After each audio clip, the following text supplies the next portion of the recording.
I am so excited for what the next couple of weeks mean for us at our church. I tell you, this month is my favorite month at Nona Church because of what we do every single year when we unleash a wave of generosity into our community through what we call Be Rich. And so if you have not been a part of Be Rich before, you are in for a treat. I can't wait to celebrate the next couple of weeks with you.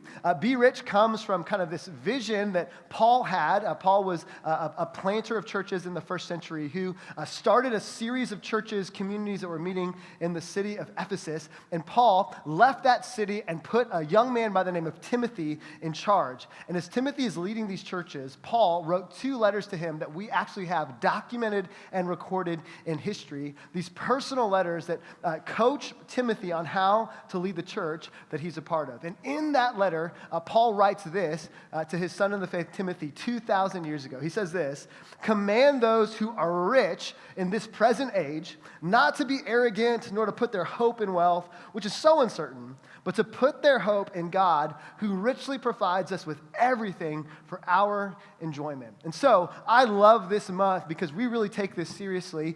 We want to teach every single person in our church how to be rich. How can we be rich people?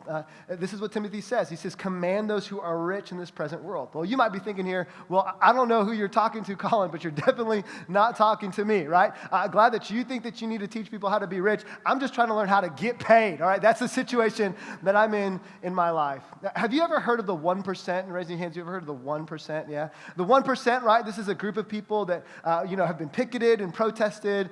They're the people that are the wealthiest in the world and seem to consume all of the power. What's so interesting about kind of this movement to really critique and to protest the 1% is that probably more of us are in the 1% than we actually care to acknowledge or respond. A study was done, and in September of 2019, Investopedia did a document where they looked at the top 1% of wage earners in the world. And you, get ready to celebrate, okay? You are part of the top 1%.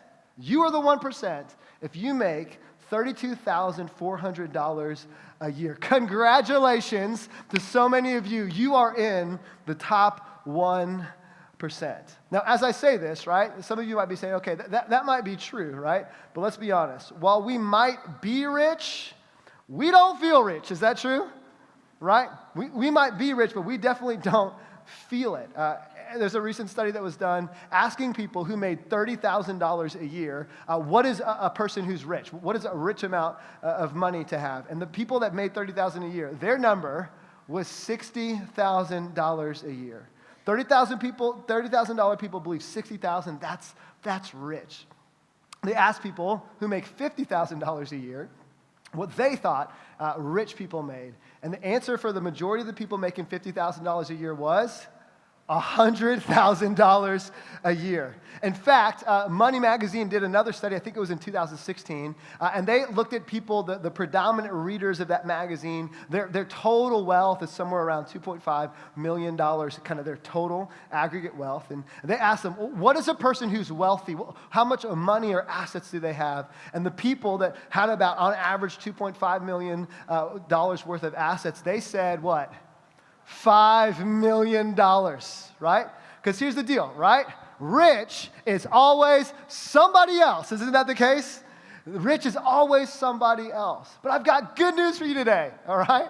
You don't have to live in denial anymore. You are a part of the wealthy 1%. And maybe you're not at 32.4. If you went into your closet today and made a decision between which pair of shoes you are going to wear, you are rich. If you walked into a house, right, with air conditioning, you are rich if that's what you woke up in. If you woke up in that house and then you walked out to a place where there was coffee brewing and it was brewing because it was plugged in to something that's called electricity, you are rich. And then some of you guys are loaded, all right? You got what the young kids like to call dumb money, all right? You are super rich because you opened a door and walked into a house for your car called the garage.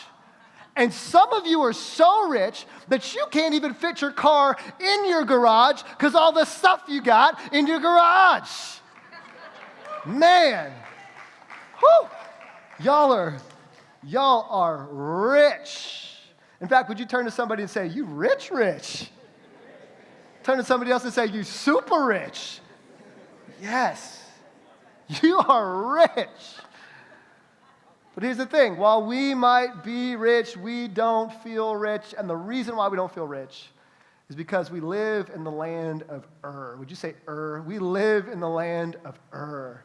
The land of bigger, better, newer, and faster. I love this time of year because it's November in Florida, right? And the holidays are beginning to, come upon us. It's like we go right from Halloween to Christmas. Have you noticed that, right? And what I love about us living in Florida is like we are committed to it being fall, right? We're going to wear our chunky sweater and our big boots, and we're going to sweat through it if we have to, right? But we're going to have us some fall, right? And what happens in the fall is my mailbox begins to fill up with these things right here. These, maybe yours does as well, right? These things called magazines. I got this one this week from Millennium Mall. Isn't that a beautiful magazine? That's like really nice, right? Isn't it? Yeah. Only the top 1% get magazines like this, in case you're wondering, right? And it's what's interesting is if you begin to like scroll through these magazines, right? Like I thought that the shoes that I had were fine until I saw these shoes. Apparently, I have the wrong shoes. Apparently, I have the wrong, bag. Apparently, I've got the wrong, watch. Apparently, there's a lot of stuff that the other 1%ers have that I need to have in order to keep up, right? And if it's not this one, we can fall in love with, magazines like this. Does anybody get this one, the Home magazine? The Home magazine is so interesting, right? Because it tells me that I need a closet that looks like a mansion. That's what I need. I definitely need, more stuff in my garage. What am I going to do without this pergola? I've got to have a pergola. And of course, my personal favorite, we in Florida, we all need an outdoor fire pit that we can sit next to so we can be extra hot while we sit in our clothes, right? Yeah, absolutely. Absolutely, right? So here's the thing. We live in the land of Ur, a bigger house, a better place to live, a newer phone, a faster computer. And here's the thing. Living in the land of Ur, the culture that we're in, it takes us to a different place, what I like to call the land of Ur. And here's what I mean by that. Culturally, as Americans, we are in the land of Ur, the land of being debtors. Because the average household in America has $16,061 in credit card debt. I'm not talking about your mortgage. I'm not talking about, the debt that you've got because of medical bills. I'm not talking about the student loan debt that, your kid took on because they went to college to become a philosophy major and now they're a barista. I'm not talking about that kind of debt. I'm talking about the kind of debt that we get from believing in some ways that the land of Ur is the land that we were meant to live in. But you're rich. You are rich, blessed beyond imagine. The majority of the world, if they had the privilege of coming to see where we live, to watch what we watch, to eat what we eat, would be blown away at the opulence in which we live. But we don't feel rich, do we? And so Timothy, who's looking at these churches that he's responsible for, wants to know, how can I lead them well? And Paul tells him, command those who are rich in this present world. Not to be arrogant, because let's be honest, some of us put way too much of our value and worth on what's in our bank account. Not to be arrogant, nor to put their hope in wealth, which is so uncertain. And can we agree that wealth is uncertain? We're a couple political decisions away from inflation shooting through the roof, and what we think we have really isn't worth that much. There are entire countries with incredible amounts of resources where their paper is worth nothing right now. And if you think it can only happen there, may I remind us all of 2007 when we all bought homes, right? And everything was going to be okay until 2008, 2009, 2010. Rest in peace, that era, right? Like that was a tough time for a lot of us. Don't put your hope in wealth. It's so uncertain. but instead put your hope in God. And I love this. I love this about the heart of your Heavenly Father, who richly provides us with everything for our enjoyment. It's good news, because some teaching and some super religious people say, hey, if you've got good stuff, you should feel bad about the good stuff you have. If you have wealth, you should feel guilty for what you have. And the scriptures are clear. You are blessed and you have what you have because God has given it to you for your enjoyment. Just don't put your hope in it.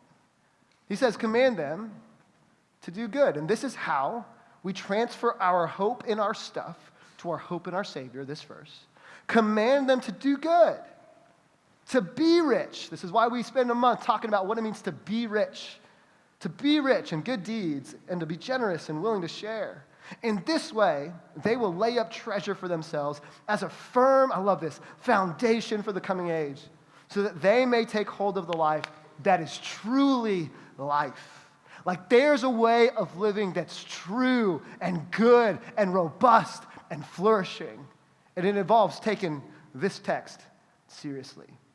And I love this series, and I love that we spend a month blessing our community and practicing what it means to be rich, because this is my hope for every single one of us. It's my hope for me as well, is that every single person a part of our church would have a certain hope, a hope that does not shake or maneuver or fade, but is found in a God who richly provides. Guilt-free living, that we can go on that trip and spend those resources and do that thing and buy that outfit and feel no guilt at all, because we've lived in the pattern of give first, save second, live off the rest, and we feel the financial freedom that God has designed us to have.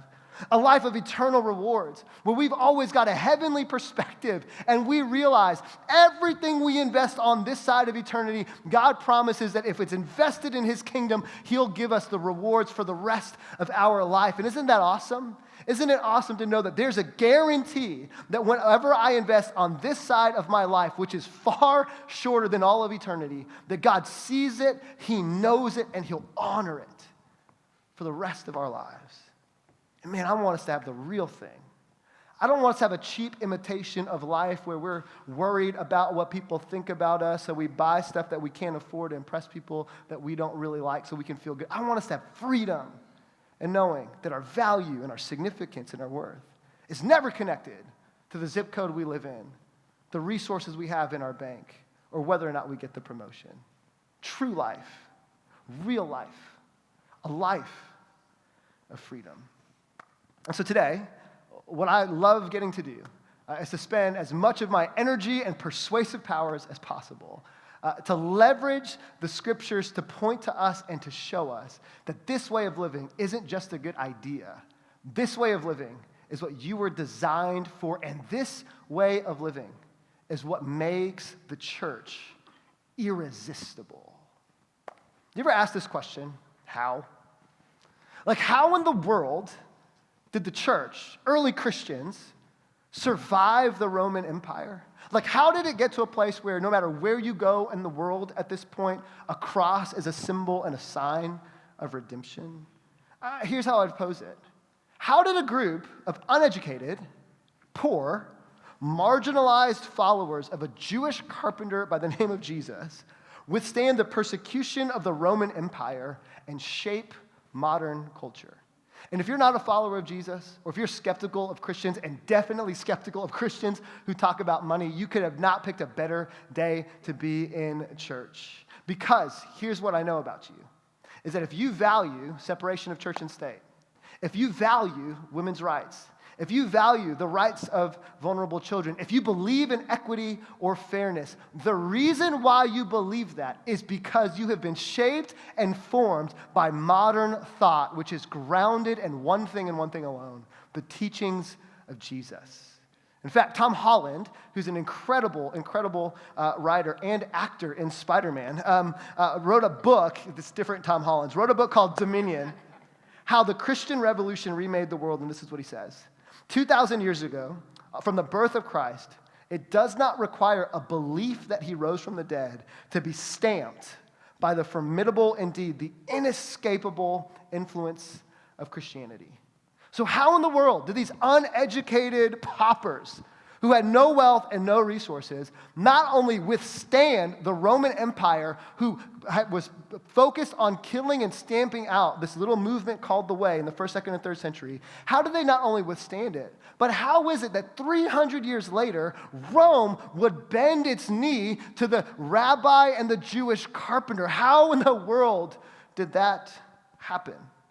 Well, historians like Tom Holland and other historians who do not even believe that Jesus resurrected all agree on this simple fact, that early Christians accepted Jesus' invitation to live a generous life, and that is why Rome bent their knee.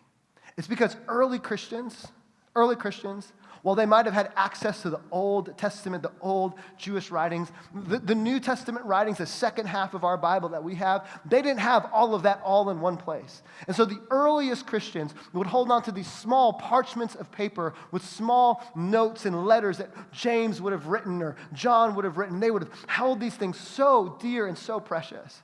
They didn't have time to debate about whether or not they should do something or not do something. If they received a teaching from a person who was an eyewitness to their Savior, they just read it and did what was ever on the paper. And so, James, Jesus' little brother, who did not believe that Jesus was the Savior of the world until he saw his older brother resurrected. I say this every time. What would it take for you to be convinced your older brother was the Son of God? You'd have to see him dead and risen again. James, who died a terrible death, not declaring that Jesus was a good teacher, but that he saw his brother rise, writes a note to the churches spread out, and he says this in James chapter 1.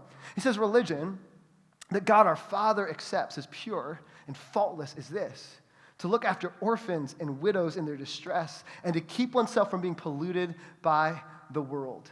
And these little groups of Christians that would gather and read this parchment and hold it as so valuable and trade it with others to get other pieces of the scriptures, they just believed this. And you've got to understand, to care about widows and orphans in the 1st century, it was revolutionary. It had never been done before. The norm in that culture during that time and in the Roman Empire was simply this: widows had no value and no meaning, and the only way for them to survive would be to enter into a brothel for safety and security while they became sex slaves. And orphans were completely unvalued. In fact, it was common in Roman culture that after a woman gave birth to a child, if it was a baby girl, they would take that baby girl out into the wilderness and leave the baby girl to die of exposure. If there was any sense that maybe a child had a birth defect, they would take that child and they would go and dump them in the streets. It was celebrated in Roman culture to kill female children and to kill those with birth defects. This was common knowledge. And inside this little culture begins to well the teachings of Jesus. And the followers of Jesus would go out into the wilderness and they would pick up the orphans and bring them home. And they would raise these kids as their own. The level of generosity that Christians extended was unheard of in their cultural experience. To the point where the Emperor Julian, around the 4th century, begins to see that this little movement of Christians is now growing to a point where it might take over the Roman Empire. So many people believe that Jesus has resurrected, that he tries to do everything he can to put Roman gods back in power. And what we have through history are these documents of what Julian wrote about the Christians. During that time, Christians were not called Christians. They were called Galileans, atheists, and people who are part of the Way. So anytime you see the word atheist, Galilean, or the Way, he's talking about Christians. And this is history written by the Emperor Julian about the generosity of Christians. He says this: atheism has been specially advanced through the loving service rendered to strangers and through their care for the burial of the dead. It is a scandal that there is not a single Jew who is a beggar, and that the godless Galileans, that's our people, our team, all right, care not only for their own poor, but for ours as well, while those who belong to us look in vain for the help that we should render them. The currency of the movement of Christianity was not how much we knew, was not how much political power we could yield, but a radical generosity that changed the world forever. They believed when they got these documents, like one that Matthew wrote, recording the words of Jesus, that when Jesus said, you've heard, it was said, love your neighbor and hate your enemy. But instead, I give you a new ethic. Love your enemies and pray for those who persecute you, that you may be children of your Father in heaven. Here's what's crazy. The early Christians just believed that, and they did it. They didn't sit around and debate as to whether or not there was validity to it, or if that's really what he meant, or how do you translate it in the Greek, because they had it in the Greek. They just read it, they believed it, and they did it. So a young man by the name of Pachomius, history says he was born around 290, captured in a city south of Egypt, transported up the Nile River to a city called Thebes, where he would eventually become a Roman soldier. And while he was there as a man imprisoned by Rome, ready to go serve as a soldier, a famine hits the city of Thebes. And the Roman guard takes care of themselves and leaves these prisoners to starve in their jail cells. And late at night, under the cloak of darkness, these little groups of people would come, and they didn't have anything because they were experiencing the famine too. They would give these prisoners who would eventually become soldiers the food that they had so that the soldiers would not starve. And eventually, Pachomius, who ate the food of the people that he would eventually oversee as a Roman guard, was so struck by the love they had for their enemies, that he, the first moment he could, walked away from his position as a Roman soldier, fell in love with the people of Jesus and the teachings of Jesus. And look here, you don't want to miss this. Became an early church father who started the movements of monks living together, giving their life to full service and sacrifice. The earliest missionary movements in the early church were marked because of the generosity of a bunch of Christians under Roman occupation who loved their enemies. And there are entire countries in the world today that have education because of these groups of people. Some of the greatest hospital systems that we have, movements begun by these people. This is how Christianity not only survived, but it thrived. And the most powerful empire in the world would bend its knee to a Jewish carpenter turned rabbi who resurrected. Be rich is not our idea. This is something that I was inspired by a pastor who I follow in Atlanta. He wrote a book called How to Be Rich, and his church has been doing this for years. And in this book, he captures so well the reason why this matters. He says this, that the hallmark of Christians in the first century was not their wealth. They didn't have any. It was not their theology either. Their beliefs were so odd, religious people couldn't understand them. What gave them leverage was their inexplicable compassion and generosity. They had little, but they gave. They received little compassion, but they were willing to extend what they had to other people. And then the first time I read this line I'm about to show you, my jaw dropped because I saw it and said, that's what it is. That's what we're missing. That's what our community needs. He says this, they were impossible to ignore. Would you say that with me? Impossible to ignore. Impossible to ignore. Is your faith in Jesus impossible to ignore? Like in your workplace and your positions of influence in your neighborhood? Is your walk with Jesus impossible to ignore? Because the faith of the early Christians was impossible to ignore, and that's why the empire bent its knee. Well, I'll tell you this, that for many of us, we don't have a faith that's impossible to ignore. Because in our city, where we live, on the roads that we drive on, and the neighborhoods that we live in, you live in the 9th most unchurched city in the United States of America. The 6th most de-churched city in America. And it is not because people have not heard about Jesus. It's just that what they've heard about Jesus is not in alignment with what they see in Jesus' people. because we're still living in the land of still focused on more. And the only difference between us and the majority of people that are watching is we are just a little bit more spiritual about our selfishness. But I have a question. What if our generosity, was just impossible to ignore? Because let's be honest, the most compelling message to a watching world is not what we say. Can we agree with that? It's what we do. Because talk is cheap, isn't it? That's why James says, what good is it, my brothers, if someone says he has faith but doesn't have works? Can that faith save him?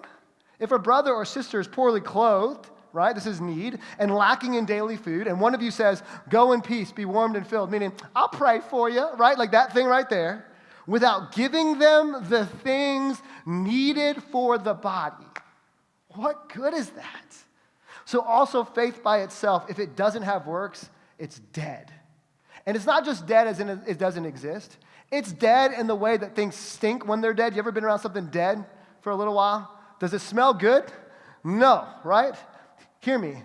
A Christian faith that's all about talk and has no action smells horrendous to a watching world. So every year, we take a month to practice who we are, to practice being rich.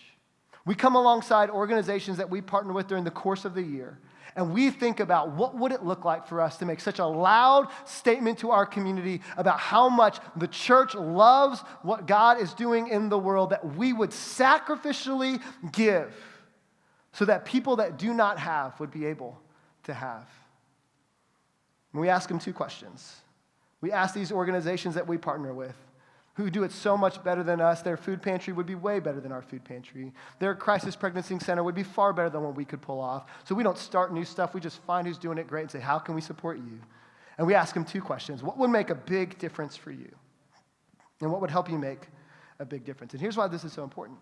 Because the average American who is wealthy by global standards gives less than 2% of their income, if they're a follower of Jesus, to charity on an annual year. And for many of us, we spend more money on the minimum payment for our credit card than we do in charitable giving annually. And so these organizations who do their best to make a difference in the world need help making a difference. So every month in November, we give, we serve, we love. We give. We want to fund game-changing projects that will change the game for people in our community. We serve. In the next couple of weeks, you're going to have opportunities to serve local organizations to help them serve their community, and then we love.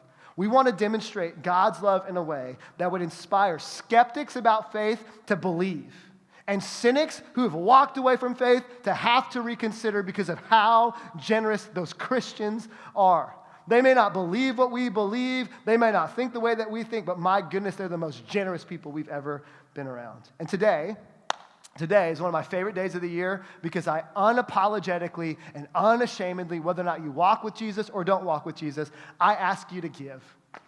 We don't ask you to give often here at Nona, right? We don't pass a basket or do anything like that, right? But on this day, I have no shame in asking you to give, and to give generously and to give sacrificially.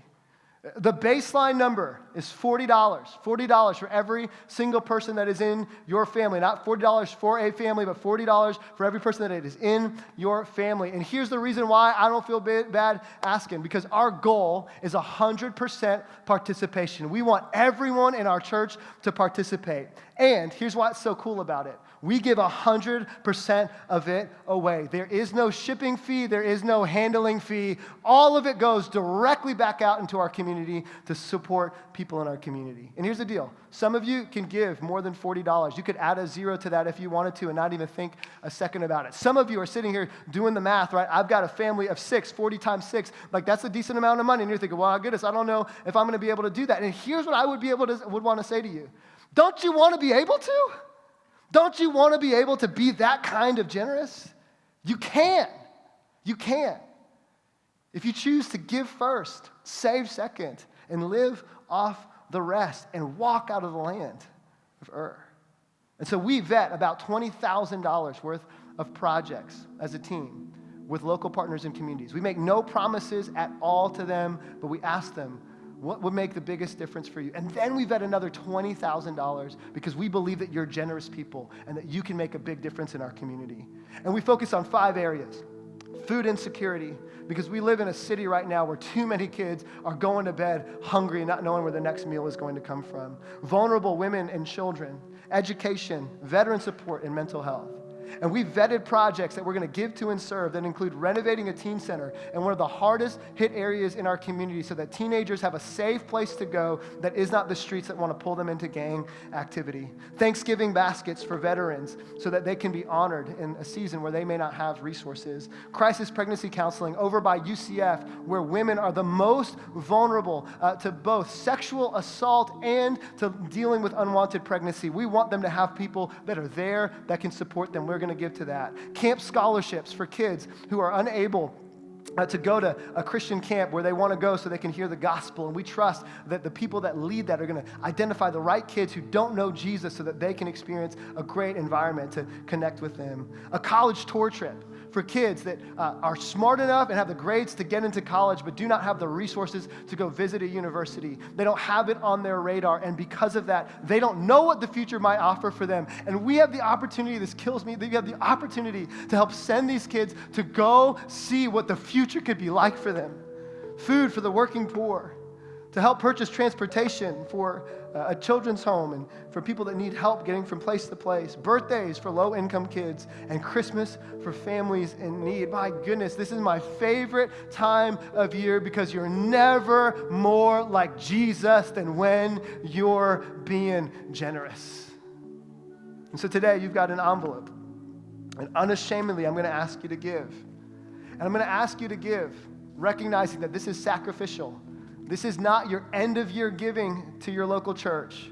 This is not in replacement of what your planned giving is to your local church. This is sacrificial. It is above and beyond. It is something different. It's an opportunity for many of us to make small investments that make a big difference. Because your little bit, it may not have the impact, but all of our little bits can have a huge impact. 100% participation, 100% given away. A couple ways that you can do this. There's information in your card. You can give by cash or check, put it in the envelope, drop it off on the baskets on the back wall. There's some red balloons in the front. You can give by credit and debit if you want to swipe your card. You can also text to give at any point over the next couple of days and weeks as we continue to celebrate what it means to be rich, to practice what it means to be rich in good deeds. Here's the thing. If you believe in Jesus, it's because some Jesus followers took Jesus' teaching seriously a long, long time ago. And that's why our faith has survived. Generous Christians changed the world once. Nona Church, what if we can do it again? Would you stand with me as we pray?